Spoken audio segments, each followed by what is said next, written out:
check out the website jfresh.co.uk. What's good, people? It's your boy J Fresh. You know what time it is. I'm with the guy who's killing the winter swag. Wretch 3-2. What's happening? It's great to catch up, bruv. Always a pleasure, man. It's been over a year, man. It's been over a year. That means there's a lot to talk about. That's good. There's a lot to talk about. First off, they've put us in a bigger studio this time. Yeah, we're getting more money, man. This is what I'm playing. We already know that. I'm playing. Now listen, man, we're getting towards the end of 2014. How's your year been? It's been good, man. It's been good. I always feel like it could be better. You know, I think that's just me being pushy. You know, didn't drop an album this year, which I would have liked to. So that's that was the plan. Yeah, that was the plan. That's the immediate thing. But yeah, no, we definitely shaped up right towards the end, so it's cool. Now, just as I come in the room, we started talking about a clash. Oh, a Red Bull culture clash. Yeah. Mate, what do you think about that? Because that's the talk of the town still. Do you know what? It was such an epic night, man. You have to understand, like, from being on the same pirate radio as Skepta and Jamie years ago, when Skepta was DJing, not even rapping or spitting or MCing or anything. You know, to watching all the guys and the lads performing in Earl's Court and actually not being a part of it was better because I got to take in the whole night. You know, obviously the winners were the winners. If we're being honest, the winners were the winners because in clash format, how they dealt with it, the dubs that they had, they won. Yeah, that's the God's honest truth. But at the same time, you know, boy better know they smashed it. They went out there, they turned up, they brought everyone out. They kept it very cultured, very UK, very British, and they done us proud, man. And what was exciting as well is that listening to all the rounds, there was a lot of UK music that was getting mad reactions, and we're talking 20,000 strong. I mean, yeah. That's Not Me was a record I think every sound played in some capacity. Yeah. And people were just wilding out to it. So that UK format, I love that. It's good, man. It just goes to show because, you know, sometimes you think of the word grime or you think of the word urban or UK and you think niche automatically. And when you think niche, you don't associate the word niche with Earl's Court because that's 20,000 people. It's a lot of people. So when you're watching these records have that reaction to that much people, you're like, do you know what? It's actually bigger than you think it is. But I know that because I've seen it. But it's just good that other people got to witness it as well. As a platform to take it to that high level. Yeah, of course, because that's where it should be. Like, we should be able to do that. You know, we should if the Boy Better Know and the movement and, you know, and I don't know, Roll Deep come together. That's where we're supposed to be, in that venue, doing that. So yeah. It's a real good starting point, man. Now, one of the performers on the night, Crept Conan, Don't Waste My Time. Yeah. It's one of the records that completely shelled down. Yeah, one of my highlights, yeah. One of the strongest records for us as selectors for a long time. We love playing that record. But I know you're an Arsenal fan. Did you see or hear the Arsene Wenger remix of Don't Waste My Time? Yeah, I did. You saw that, yeah? Yeah, it was funny.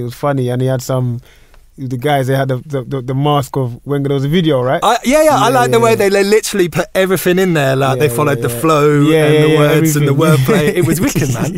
Now, you and I always talk about football, but you know I'm a United supporter. So for this season, I think we'll just let's just leave it. Let's just not even enter that realm. Yeah, and let's just continue on the music flex. Another event happened recently, of course, was the MOBOs. Yeah, a lot of talk on Twitter. Yeah. From fans, from people in the game about the award ceremony. What was your opinion of it all? Do you know what? For a couple of years now, I just don't dwell on it.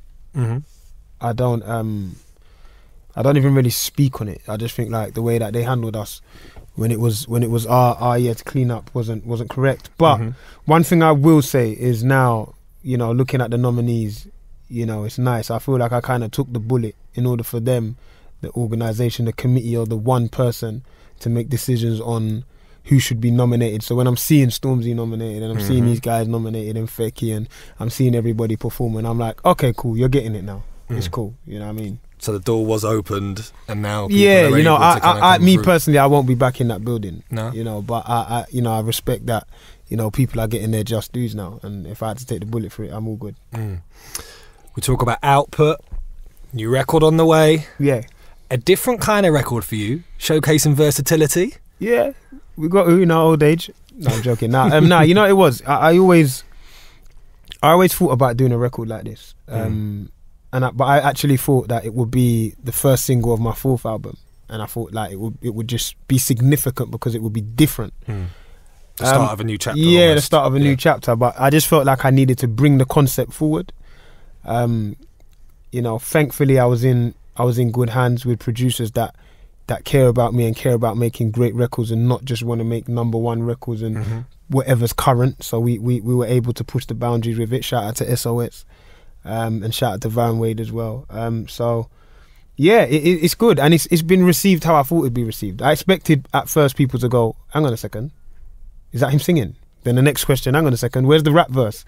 Waiting. Yeah, waiting. and I expected that. And then I just want you to know that you're going to get records, you're going to get quality, and it's going to feel like Wretch Records. Like 6 Words feels like a Wretch record. It feels like Don't Go, but it's different. So just don't have any other expectation other than good music from me. Good music, that's the benchmark, really. That's it, yeah. What I like, again, last time we spoke, is you said, for you, creatively and vocally, there's no limits to what you do. You just go in the booth, and whatever happens, happens. And I was clicking through it, and obviously, then we saw the video for 6 Words. I'm like, yes, man. Yeah. It is going along that route of being creative. Your sound is maturing as well. Yeah, definitely. Hence why the album's called Growing Over Life, because I feel like, you know, I've grown so much. The growth in me, the growth in my music, the growth in everyone around me, you know.